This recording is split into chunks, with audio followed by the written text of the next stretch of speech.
Hello dear students, welcome in my YouTube class.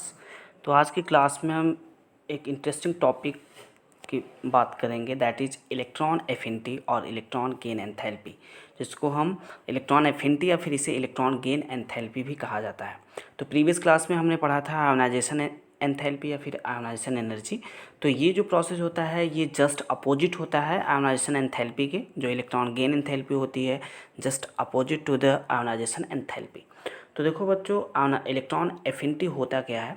बहुत ही simple सी चीज़ है। यहाँ पे जब भी किसी आइसोलेटेड गैसियस एटम, ठीक है, किसी आइसोलेटेड गैसियस एटम, मान लो ये आइसोलेटेड गैसियस एटम है, ठीक है, और इसमें अगर इलेक्ट्रॉन ऐड किया जाए इसके आउटर सेल में, इसके आउटर मोस्ट सेल में अगर इलेक्ट्रॉन को ऐड किया जाए तो उस कंडीशन में क्या होगा कि ये जो आइसोलेटेड गैसियस एटम है ये क्या है, आपका न्यूट्रल है, इस पर कोई भी चार्ज नहीं है, ठीक है, न्यूट्रल है, ठीक है। तो इसमें अगर इलेक्ट्रॉन ऐड किया जा रहा है तो जाहिर सी बात है आउटर सेल में जब भी कोई भी एटम इलेक्ट्रॉन्स को गेन करता है तो उस पर क्या आता है, नेगेटिव चार्ज आता है।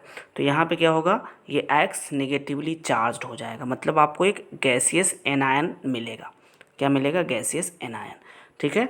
तो इसके फॉर्मेशन में एक्स से एक्स माइनस जो बना है ये कैसे बना है, जब इलेक्ट्रॉन्स को उसके आउटर सेल में क्या किया गया है, ऐड किया गया है, तब जाके ये x minus isolated gaseous anion बना हुआ है, ठीक है। अब इस प्रोसेस में क्या होता है कि एनर्जी कभी कभी क्या होती है, इस प्रोसेस में एनर्जी रिलीज भी होती है और इस प्रोसेस में एनर्जी एब्जॉर्ब भी होती है, ठीक है। दोनों कंडीशंस होता है इसमें। बहुत ही ध्यान से इस टॉपिक को आप समझ लेंगे, एक एक करके मैं बताता जाऊंगा। तो इस प्रोसेस में एनर्जी रिलीज्ड भी होती है, एनर्जी एब्जॉर्ब भी होती है। तो क्या क्या कंडीशंस है, कब एनर्जी रिलीज होगी, कब एब्जॉर्ब होगी, इसको हम आगे पढ़ेंगे। तो यहाँ पे जब भी किसी आइसोलेटेड गैसियस एटम के आउटर सेल में जब इलेक्ट्रॉन्स को ऐड करने में जो अमाउंट ऑफ एनर्जी रिलीज होती है, एब्जॉर्ब होती है, ठीक है, उसे क्या कहा जाता है, इलेक्ट्रॉन एफिनिटी या इलेक्ट्रॉन गेन एंथैल्पी कहा जाता है, ठीक है। इलेक्ट्रॉन को गेन करने में, ठीक है, जो चेंजेस हो रहा है एनर्जीज में, ठीक है, that process called electron gain enthalpy. तो अगर इसको हमें डिफाइन करना हो तो इट में be defined as the enthalpy change involved. The enthalpy change का मतलब यहाँ पे होता क्या है, देखो बच्चों, आप थर्मोडायनामिक्स में एंथैल्पी के बारे में बहुत डिटेल्स में पढ़ेंगे, ठीक है। एंथैल्पी क्या होता है उसको आप डिटेल्स में थर्मोडायनामिक्स जब चैप्टर आप पढ़ोगे तो वहाँ पे बताया जाएगा, ठीक है। एंथैल्पी को जनरली कैपिटल एच से रिप्रेजेंट किया जाता है, ठीक है। तो यहाँ पे एक चीज़ आप जान लो, एंथैल्पी चेंज का मतलब क्या हुआ कि एंथैल्पी में अगर चेंजेस हो रहा है तो उसे हम डेल्टा एच से रिप्रेजेंट करते हैं, लेकिन यहाँ पे हम बात कर रहे हैं इलेक्ट्रॉन गेन एंथैल्पी की, इसलिए इसको डिनोट किया जाता है डेल्टा ईजी एच से। डेल्टा एच मतलब आप समझ रहे हो, चेंज इन एंथैल्पी, और ईजी मतलब यहाँ पे होता है इलेक्ट्रॉन गेन। क्या होता है, इलेक्ट्रॉन गेन। तो इसलिए ओवरऑल इसको क्या कहा जाता है, इलेक्ट्रॉन गेन एंथैल्पी, ठीक है। तो यहाँ पे क्या बताया जा रहा है कि the enthalpy change involved on addition of an electron to the outermost shell of an isolated gaseous atom of that element to form a gaseous anion, ठीक है। तो जैसा कि एग्जाम्पल के थ्रू हमने आपको बताया, ठीक है। तो यहाँ पे वही बातें हैं कि किसी gaseous isolated gaseous neutral atom में जब इलेक्ट्रॉन्स को ऐड किया जाता है तो ये आइसोलेटेड गैसियस एनायन में कन्वर्ट हो जाता है, ठीक है। इसी प्रोसेस को क्या कहा जाता है, इलेक्ट्रॉन गेन एंथैल्पी। जिस प्रोसेस के थ्रू हो रहा है that process is called electron gain enthalpy, ठीक है। तो एंथैल्पी चेंज आप समझ रहे हो, changes in energy and changes in enthalpy, ठीक है। एंथैल्पी एक तरीके की कह सकते हैं एनर्जी का ही पार्ट होता है, ठीक है। तो एक चीज़ बहुत ही इंपॉर्टेंट चीज़ आपको मैं बता दूं कि थोड़ा सा डिफरेंस ज़रूर होता है एंथैल्पी और एनर्जी में, क्योंकि जब भी आपने 10th में पढ़ा होगा कि डेल्टा ई मतलब क्या, change in energy. Change in energy की वैल्यू जब कभी कभी डेल्टा ई या एनर्जी की वैल्यू जब निगेटिव में दी होती है, जैसे अगर रिएक्शन आप पढ़े हो कि ए प्लस बी कंबाइंड होकर ए बी बन रहा है, ठीक है, और यहाँ पे इस रिएक्शन के आगे, प्रोडक्ट के आगे वैल्यू भी दिया रहता है, जैसे +300 किलो कैलोरी पर पर मोल, ठीक है, इस तरीके से, या 5 + 500 किलो कैलोरी। तो ये एनर्जी की जो वैल्यूज़ होती हैं आप देखते हो रिएक्शन में कभी कभी राइट साइड प्रोडक्ट के बाद लिखा होता है।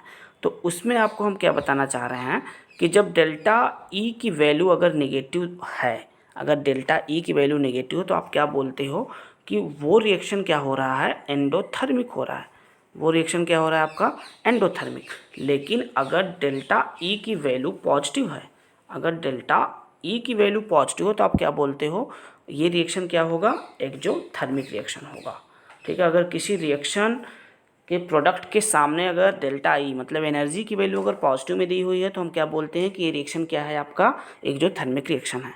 लेकिन थोड़ा सा अपोजिट होता है, ठीक है। इलेक्ट्रॉन गेन एंथैल्पी या एंथैल्पी के टर्म में अगर हम बात करें तो चेंज इन एंथैल्पी मतलब डेल्टा एच की वैल्यू अगर नेगेटिव है, ठीक है, अगर डेल्टा एच की वैल्यू नेगेटिव है कहीं भी किसी रिएक्शन में, कभी कभी रिएक्शन प्रोडक्ट के बाद जो वैल्यूज़ दी होती है वो एनर्जी में दी होती है या कभी कभी एंथैल्पी के टर्म में दी होती है। तो अगर एंथैल्पी के टर्म में दिया हुआ है तो डेल्टा एच की वैल्यू अगर नेगेटिव में दिया हुआ है, जैसे मान लो -220 किलो जूल पर मोल अगर दिया हुआ है, किलो जूल पर मोल, ठीक है, तो उस कंडीशन में डेल्टा एच की वैल्यू अगर नेगेटिव है तो उसे हम बोलते हैं एक्सोथर्मिक रिएक्शन। क्या बोलते हैं, एक्सोथर्मिक रिएक्शन बोलते हैं। और जब डेल्टा एच की वैल्यू पॉजिटिव होती है, डेल्टा एच की वैल्यू अगर पॉजिटिव होती है तो उसे हम क्या बोलते हैं, एंडोथर्मिक रिएक्शन बोलते हैं, ठीक है। तो इसको नोट कर लेंगे। तो देखो इलेक्ट्रॉन गेन एंथैल्पी की अगर हम बात करें तो इसको हम जनरली रिप्रेजेंट करते हैं डेल्टा ई जी एच से, ठीक है, या फिर इलेक्ट्रॉन एफिनिटी अगर लिख रहे हैं तो ई ए से रिप्रेजेंट किया जाता है, ठीक है। तो डेल्टा ई जी एच या फिर ई ए।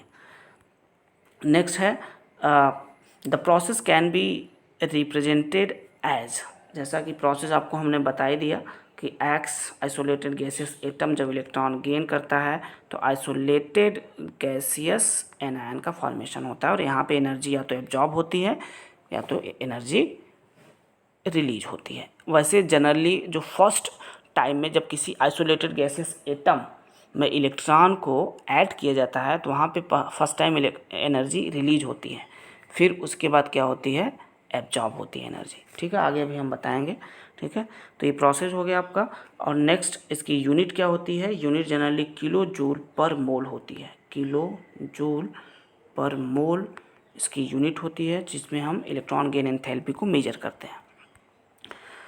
तो नेक्स्ट है बच्चों generally successive electron gain enthalpy क्या होता है, इसकी हम बात करते हैं। जैसे कि आपने सक्सेसिव आयनाइजेशन एंथैल्पी पढ़ा था, उसी तरीके से सक्सेसिव इलेक्ट्रॉन गेन एंथैल्पी की हम बात करेंगे, ठीक है। तो सक्सेसिव इलेक्ट्रॉन गेन एंथैल्पी क्या है कि the electron gain enthalpy as defined above is the first electron gain enthalpy of the given element. जैसा कि पहले हमने आपको एग्जाम्पल जो बताया था अभी, वो एग्जाम्पल जो है वो आपका फर्स्ट इलेक्ट्रॉन गेन एंथैल्पी को रिप्रेजेंट करता है। ये एक्स मतलब किसी आइसोलेटेड गैसियस एटम क्या होना चाहिए, न्यूट्रल होना चाहिए। क्या होना चाहिए, न्यूट्रल, ठीक है। तो एक्स किसी आइसोलेटेड गैसियस न्यूट्रल एटम में जब आउटर शेल में इलेक्ट्रॉन्स को ऐड किया जाता है तो आइसोलेटेड गैसियस एनायन का फॉर्मेशन होता है, ठीक है। तो इस कंडीशन में क्या होता है कि जनरली एनर्जी रिलीज होती है, एनर्जी इस कंडीशन में क्या होती है, एनर्जी रिलीज होती है, ठीक है। एनर्जी क्या होती है, रिलीज होती है। और इसी प्रोसेस को फर्स्ट इलेक्ट्रॉन गेन एंथैल्पी कहा जाता है, जिसे हम डेल्टा ई जी एच 1 से रिप्रेजेंट करते हैं। 1 का मतलब फर्स्ट इलेक्ट्रॉन गेन एंथैल्पी। तो किसी भी आइसोलेटेड गैसेस एटम में जब पहले आउटर शेल में जब फर्स्ट इलेक्ट्रॉन ऐड किया जाता है तो उसे फर्स्ट इलेक्ट्रॉन गेन एंथैल्पी कहा जाता है। सेकेंड इलेक्ट्रॉन ऐड किया जाता है तो उसे सेकेंड इलेक्ट्रॉन गेन एंथैल्पी कहा जाता है। आउटर शेल में जब थर्ड इलेक्ट्रॉन गेन एंटर किया जाता है, जब वो गेन करता है तो उसे हम थर्ड इलेक्ट्रॉन गेन एंथैल्पी बोलते हैं, ठीक है। तो ये जो प्रोसेस था that is first electron gain enthalpy. और इस चीज़ को आप नोट कर लो कि फर्स्ट इलेक्ट्रॉन गेन एंथैल्पी हमेशा क्या होती है, उस कंडीशन में एनर्जी हमेशा क्या होती है, रिलीज होती है। और एनर्जी रिलीज होने की वजह से इस प्रोसेस को हम बोलते हैं एक्सोथर्मिक। तो फर्स्ट इलेक्ट्रॉन गेन एंथैल्पी हमेशा क्या होती है, एक्सोथर्मिक होती है। इसको आप नोट कर लेंगे, हमेशा क्या होती है, एक्सोथर्मिक होती है। और एक सबसे इम्पॉर्टेंट चीज़ आप ये भी नोट कर लो कि फर्स्ट इलेक्ट्रॉन गेन एंथैल्पी हमेशा नेगेटिव में होती है। मतलब इसकी वैल्यू क्या होती है, हमेशा नेगेटिव होती है। इलेक्ट्रॉन गेन एंथैल्पी किसकी, फर्स्ट इलेक्ट्रॉन गेन एंथैल्पी की वैल्यू नेगेटिव में होती है। और फर्स्ट इलेक्ट्रॉन गेन एंथैल्पी क्या होता है, एक्सोथर्मिक प्रोसेस होता है। क्यों होता है एक्सोथर्मिक, क्योंकि फर्स्ट इलेक्ट्रॉन गेन एंथैल्पी में एनर्जी क्या होती है, रिलीज होती है। जब भी कोई आइसोलेटेड गैसियस एटम, कोई भी न्यूट्रल एटम जब इलेक्ट्रॉन गेन करता है आउटर सेल में, तो वो गैसियस एनायन बनाता है, ठीक है। और इस प्रोसेस में एनर्जी क्या होती है, रिलीज होती है जब इलेक्ट्रॉन आउटर सेल में ऐड होता है, ठीक है। तो इसको आप नोट कर लेंगे। एक सबसे इंपॉर्टेंट चीज़ आपको ये भी मैं बता दूं कि देखो, मोर नेगेटिव वैल्यू किसी भी electron gain enthalpy delta Eg की वैल्यू जितना ज़्यादा नेगेटिव होगा, मोर नेगेटिव मतलब वैल्यू जितनी ज़्यादा नेगेटिव होगी, ठीक है, वैल्यू जितनी ज़्यादा नेगेटिव होगी वो उतना ही मोर इलेक्ट्रॉन गेन एंथैल्पी होगा, ठीक है। तो किसी भी एलिमेंट की क्या होगी, इलेक्ट्रॉन गेन एंथैल्पी उतनी ही ज़्यादा होगी। मतलब किसी भी एलिमेंट के delta EgH electron gain enthalpy की वैल्यू जितनी ज़्यादा नेगेटिव होगी, ठीक है, वैल्यू जितनी ज़्यादा नेगेटिव होगी, ठीक है, वो उसकी इलेक्ट्रॉन गेन एंथैल्पी उतनी ही ज़्यादा होगी, ठीक है। इसको भी आप नोट कर लेंगे। देखो बच्चों, नेक्स्ट पॉइंट क्या कह रहा है कि ये सेकेंड पॉइंट आप देखो, when an electron is added to a mononegative gaseous atom, यहाँ पे एटम होगा, ठीक है, atom, the process is endothermic, that is energy is absorbed. जैसा कि अभी आपको हमने बताया उसी का जस्ट अपोजिट है कि जब भी कोई इलेक्ट्रॉन ऐड किया जाता है किसी मोनोनेगेटिव, मतलब जब, अब यहाँ पे देखो ध्यान से समझो, अब किसी मोनोनेगेटिव गैसियस एटम में जब इलेक्ट्रॉन गेन करवाया जाता है, ठीक है, तो वहाँ पे प्रोसेस क्या होता है, एंडोथर्मिक हो जाता है। ऐसा क्यों, क्योंकि उस कंडीशन में एनर्जी एब्जॉर्ब होती है। जैसा कि आपको हमने बताया, तो फर्स्ट इलेक्ट्रॉन गेन एंथैल्पी में आपने क्या देखा कि क्या बन रहा था, गैसियस एनायन बन रहा था। अब गैसियस एनायन जब बनता है तो उस केस में आपने क्या देखा कि एक्सोथर्मिक प्रोसेस हो रहा था और वैल्यू नेगेटिव हो रही थी। क्यों ऐसा हो रहा था, एक्सोथर्मिक क्यों हो रहा था, क्योंकि एनर्जी वहाँ पे रिलीज हो रही थी। लेकिन मान लो फर्स्ट प्रोसेस मतलब फर्स्ट इलेक्ट्रॉन गेन एंथैल्पी में जो आपको X माइनस मिला है, ठीक है, अब इस मोनो नेगेटिव मतलब समझ रहे हो, जिस पे एक नेगेटिव चार्ज हो, तो इस मोनो नेगेटिव गैसियस आयन में अगर इलेक्ट्रॉन फिर से फर्दर सेकेंड इलेक्ट्रॉन अगर ऐड करवाना है, तो ध्यान से समझना, अब किस में इलेक्ट्रॉन ऐड हो रहा है, तो पहला इलेक्ट्रॉन ऐड करोगे किसी न्यूट्रल एटम में, तो जाहिर सी बात है वो नेगेटिव चार्ज में कन्वर्ट हो जाएगा एटम। फिर उस नेगेटिव चार्ज एटम में, मतलब मोनो नेगेटिव एटम में अगर आप इलेक्ट्रॉन ऐड करवाओगे तो वहाँ पर क्या होगा, बहुत ज़्यादा अमाउंट में एनर्जी देनी होगी, बहुत ज़्यादा अमाउंट में एनर्जी यहाँ पर एब्जॉर्ब होता है, तब जाके ये इलेक्ट्रॉन यहाँ पे ऐड हो पाता है, क्योंकि इंटर इलेक्ट्रॉनिक रिपल्सन यहाँ पे काम करने लगता है। क्योंकि देखो एटम पे नेगेटिव चार्ज ऑलरेडी है और इलेक्ट्रॉन भी क्या होता है, नेगेटिवली चार्ज होता है। तो जब भी इलेक्ट्रॉन इस एटम के आउटर शेल पे पहुंचेगा तो यहाँ पे नेगेटिव नेगेटिव चार्जेस दोनों सेम चार्जेस होने की वजह से वहाँ पे इंटर इलेक्ट्रॉनिक रिपल्सन कॉज करने लगता है। इसी वजह से ईजिली इलेक्ट्रॉन आउटर सेल में ऐड नहीं हो पाता है। तो वहाँ पे बहुत ज़्यादा अमाउंट में एनर्जी एब्जॉर्ब करना पड़ता है, ठीक है, X माइनस को, तब जाके ये इलेक्ट्रॉन आउटर सेल में सेकेंड इलेक्ट्रॉन ऐड हो पाता है, ठीक है। तो जब इलेक्ट्रॉन ऐड होगा तब वहाँ पे X पे क्या हो जाएगा, 2 नेगेटिव चार्ज क्रिएट हो जाएगा, क्योंकि आपने दूसरा इलेक्ट्रॉन ऐड किया है तो जाहिर सी बात उस पर 2 नेगेटिव चार्ज क्रिएट होगा। और जब 2 नेगेटिव चार्ज क्रिएट होगा तो gaseous die negative gaseous ion बनेगा, ठीक है, गैसियस आयन बनेगा। यहाँ आयरन नहीं है, यहाँ आयन है, इसको नोट कर लेना, ठीक है। तो डाई नेगेटिव गैसियस आयन का फॉर्मेशन होगा और इस कंडीशन में क्या होगा, एनर्जी एब्जॉर्ब हो रही है, एनर्जी क्या हो रही है, रिलीज नहीं हो रही है, एनर्जी एब्जॉर्ब हो रही है। और जब एनर्जी एब्जॉर्ब होगी तो जाहिर सी बात है that process is called endothermic. इस प्रोसेस को क्या कहा जाता है, एंडोथर्मिक प्रोसेस कहा जाता है। अब एंडोथर्मिक प्रोसेस होगा, ठीक है, इस चीज़ को आप नोट कर लो बच्चों की, जो सेकेंड इलेक्ट्रॉन को ऐड आपने करवाया तो इसे हम क्या बोलेंगे, second electron gain enthalpy delta EgH2, this is second electron gain enthalpy. तो सेकेंड इलेक्ट्रॉन गेन एंथैल्पी हमेशा क्या होती है, एंडोथर्मिक होती है, इसको नोट कर लेना, एंडोथर्मिक होती है और इसकी वैल्यू हमेशा क्या होती है, पॉजिटिव हो जाती है, क्योंकि नेगेटिव की वजह से क्या होता है, वैल्यू वहाँ पे पॉजिटिव हो जाती है, जनरली एनर्जी एब्जॉर्ब होता है। तो सेकेंड इलेक्ट्रॉन गेन एंथैल्पी की वैल्यू जो होती है वो हमेशा पॉजिटिव होती है। और उसके बाद चाहे आप सेकेंड के बाद थर्ड इलेक्ट्रॉन गेन एंथैल्पी की बात कर लो, ठीक है, या फोर्थ इलेक्ट्रॉन गेन एंथैल्पी की बात कर लो, इन सारे इलेक्ट्रॉन गेन एंथैल्पी की वैल्यू हमेशा क्या होगी, पॉजिटिव होगी, हमेशा क्या होगी, पॉजिटिव। मतलब फर्स्ट इलेक्ट्रॉन गेन एंथैल्पी को छोड़ दिया जाए तो बाकी की सारी वैल्यूज़ क्या होंगी, पॉजिटिव होंगी। Second electron gain enthalpy, third, fourth, इन सभी की वैल्यू क्या होती है, पॉजिटिव होती है। सभी क्या होते हैं, एंडोथर्मिक प्रोसेस में आते हैं। ठीक है बच्चों, तो इसी तरीके से प्रोसेस बढ़ता जाता है। इसी को हम सक्सेसिव इलेक्ट्रॉन गेन एंथैल्पी बोलते हैं। अब देखो बच्चों, therefore the second electron gain enthalpy of the element always positive. देखो always positive and this can be understood with the help of example. अब इसको एग्जांपल के थ्रू अगर हम देखें तो यहाँ पे स्क्रीन पे आप देखोगे तो एग्जांपल आपको दिख रहा होगा।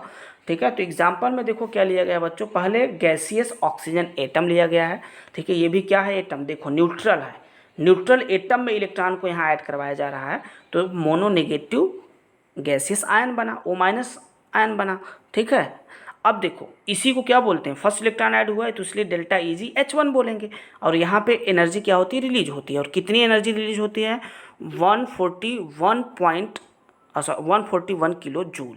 ठीक है, तो यहाँ पे एनर्जी रिलीज हो रही है, इसलिए यहाँ पे देखो वैल्यू को निगेटिव में लिखा गया है। वैल्यू क्या है, निगेटिव में, क्योंकि एनर्जी यहाँ पे रिलीज हो रही है तो इसी वजह से यहाँ पे वैल्यू के आगे निगेटिव लिखा गया है। तो निगेटिव का मतलब ये कि यहाँ पे एनर्जी क्या हो रही है, रिलीज हो रही है। कितनी एनर्जी रिलीज हो रही है, 141 किलो जूल। ठीक है, तो this is first electron gain enthalpy. और फर्स्ट इलेक्ट्रॉन गेन एंथैल्पी की वैल्यू हमेशा क्या होती है बच्चों, नेगेटिव होती है। तो फर्स्ट इलेक्ट्रॉन गेन एंथैल्पी की वैल्यू जितनी ज़्यादा नेगेटिव होगी, मतलब कि हम क्या कहेंगे, इलेक्ट्रॉन गेन एंथैल्पी उसकी उतनी ही ज़्यादा है। मतलब इलेक्ट्रॉन गेन करने की टेंडेंसी उसकी उतनी ही ज़्यादा होगी, इलेक्ट्रॉन गेन एंथैल्पी।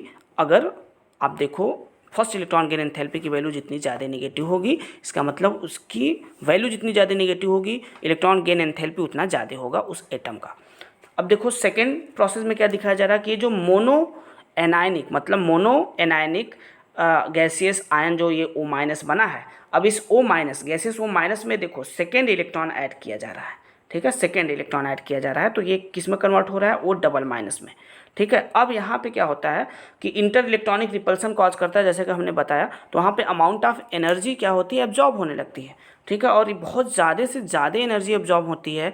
इसी वजह से डेल्टा Eg H2 की वैल्यू यहाँ पे कितनी हो जाती है, 780 किलो जूल।